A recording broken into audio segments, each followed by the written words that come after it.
नमस्कार लोकमित्र न्यूजमध्ये आपलं स्वागत आहे। बातमीचे प्रायोजक आहेत संत वामनभाऊ ट्रेडर्स। घर बांधायचं आहे तर चला एकदा अवश्य भेट द्या। सविस्तर वृत्त असं आहे की राजकारणात धर्मसंस्थेच्या स्वतःच्या लाभासाठी उपयोग करणं आता काही राजकारणात नवीन नाही। असंच घडलं आहे। पाटोदा तालुक्यातील चुमळी येथील सरपंच आणि काही ग्रामस्थांनी दिनांक 20 डिसेंबर रोजी निवेदन दिलं होतं। मात्र सरपंच यांनी योग्य माहिती न देता दुसराच विषय निवेदनात घेऊन ग्रामस्थांची फसवणूक केल्यानं या विरोधात हरिभक्त परायण महादेव महाराज आणि नरहरी पवळ यांनी तहसील कार्यालय आणि पोलीस ठाणे गाठून निवेदन सादर करत त्या निवेदनाशी आमचा काही संबंध नसल्याचं उघड केलंय।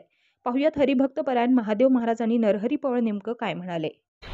आम्ही हरिभक्त परायण महादेव महाराज पवळ सुमळी आज 26 तारखेला पाटोदा तहसीलला निवेदन देत आहे।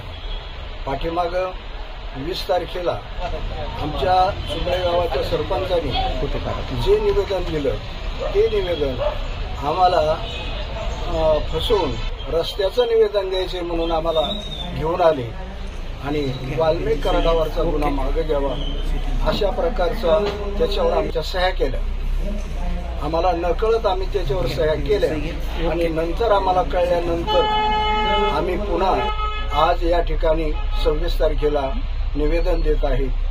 वाल्मिक कराडाचा आणि आमचा काही एक काळी मात्र संबंध नाही म्हणून करता अशा प्रकारची मी प्रशासनाला प्रार्थना करतो की आमच्या झालेल्या सह्या ह्या ग्राह्य धरल्या जाऊ नयेत अशा प्रकारची मी विनंती करतो। मी नरहरी यादवराव पवळ सामाजिक कार्यकर्ते व शेतकरी संघटनेचे कार्यकर्ते चुमळी 20/12/24 रोजी आमच्या गावातील सरपंच व कार्यकर्त्यांनी वाल्मिक कराडावरील खोटे गुन्हे मागे घेण्यासाठी तक्रार दिली होती। परंतु आम्हाला त्यांनी सांगितलं की वस्ती रस्त्याचा निवेदन द्यायचे, त्याप्रमाणे आम्हाला न पाहता आम्ही निवेदनावर सही केली। नंतर 2 दिवसांनी आम्हाला कळलं की ते वाल्मिक कराडावरील खोट्या गुन्ह्याच्या शिफारशीसाठी सह्या केल्या आहेत। त्यामुळे आम्ही हद्द आम्ही दुःखी झालो, वाईट वाटलं आणि नंतर आम्ही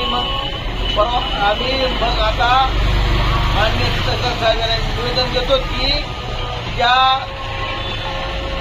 वाल्मिक कराडच्या खोट्या गुन्ह्याच्या काढण्यामध्ये आमचा काही संबंध नाही, चुकून सह्या घेतल्या आहे तर त्या सह्या आमच्या ग्राह्य धरून नाहीत म्हणून आम्ही आज निवेदन दिलं आहे। जय महाराष्ट्र।